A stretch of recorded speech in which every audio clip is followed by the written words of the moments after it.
Hey everyone, today's video is about when you get sick and they take care of you. Please don't forget to subscribe, like, and share, and let's get going. The first thing you notice is the pounding in your head. You wake to gray morning light filtering through your curtains and immediately regret it. Everything aches, your muscles, your joints. Even your skin feels too sensitive against the sheets. Your throat is raw, and when you try to sit up, the room tilts slightly. This is bad. Your phone reads 7:47 a.m. You have work in about 2 hours, but the thought of getting out of bed makes you want to cry. You manage to text your boss that you're sick, then collapse back onto your pillow. You're drifting in and out of fever sleep when you hear your apartment door open. Oi, we brought. Bakugou's voice cuts through the haze, then stops abruptly. What the hell? Why are you still in bed? You crack one eye open to find Bakugou standing in your doorway, still in his hero suit, looking irritated. Behind him, Kirishima pokes his head in, his expression immediately shifting to concern when he sees you. Hey man, they look really sick, Kirishima says softly. No shit. Bakugou snaps, but he's already moving towards you. He places a hand on your forehead and pulls it back like it's been burned. You're burning up. How long have you been like this? Since I woke up. You managed to croak out. Just a cold, probably. I'll be fine. You look like you're about to die, Bakugou says bluntly. Very unmanly of you to push yourself when you're this sick, Kirishima adds. But there's worry layered beneath his usual cheerfulness. He moves to your bedside and sits on the edge of the mattress. Have you eaten anything? Taken medicine? You shake your head, which proves to be a mistake because the motion sends another wave of dizziness through you. That's it then, we're staying too, Kirishima declares. You have patrol. You protest weakly. Well, we don't care, Bakugou says flatly, and he's already pulling out his phone. We're calling in. Wait, you can't. He speaks a bit on his phone and then pockets it. Already did. Then he crosses his arms. What kind of idiots do you think we are? You're going to pass out, and we need to make sure that you're going to be okay. Kirishima is already moving, heading towards your kitchen. I'll get some water and see what supplies you have. We might need to make a store run. The next few hours blur together.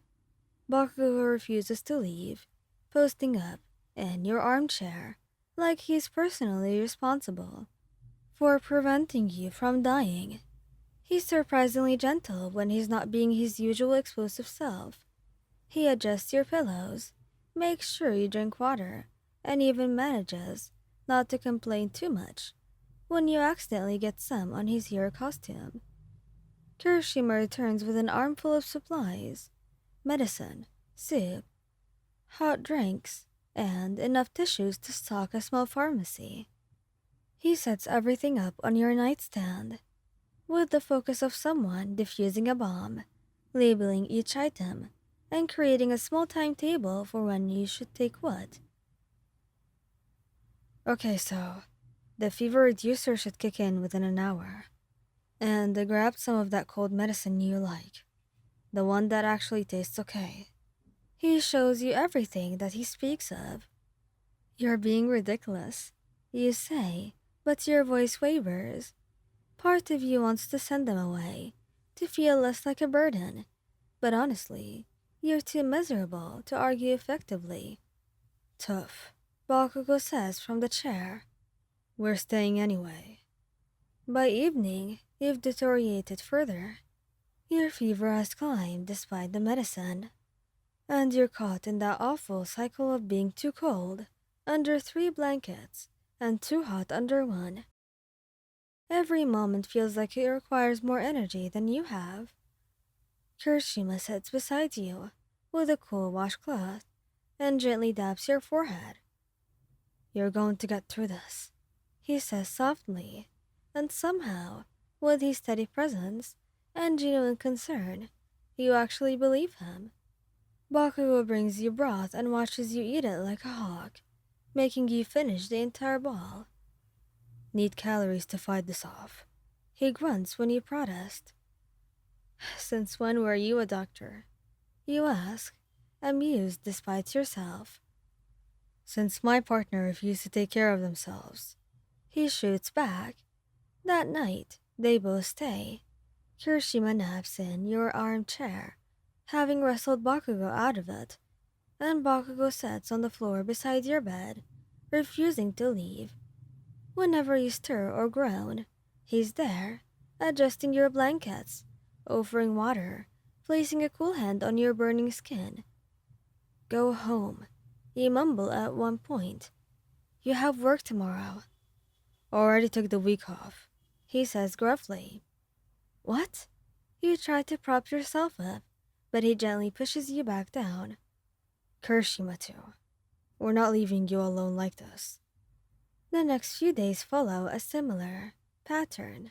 They rotate shifts, though they're never actually absent.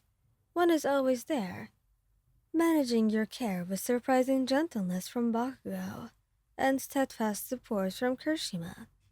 They handle the things that make you feel the most pathetic, helping you to the shower, changing your sheets when your fever breaks and you sweat through them, making sure you eat even when you have no appetite. By the fourth day, your fever finally breaks. You actually wake up feeling like a human for the first time in nearly a week, and the first thing you see is Kirishima asleep in your desk chair, and Bakugo on the floor beside your bed. Your chest tightens with something you can't quite name. Gratitude, affection, and love. They gave up their work, their time, their comfort without hesitation.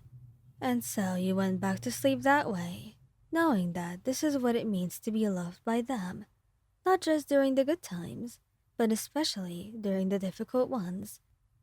They showed up when you were at your most vulnerable point, and they stayed. You wouldn't change a thing with them. Thank you guys for listening. I hope you liked this video. Please don't forget to subscribe, like, and share. And goodbye!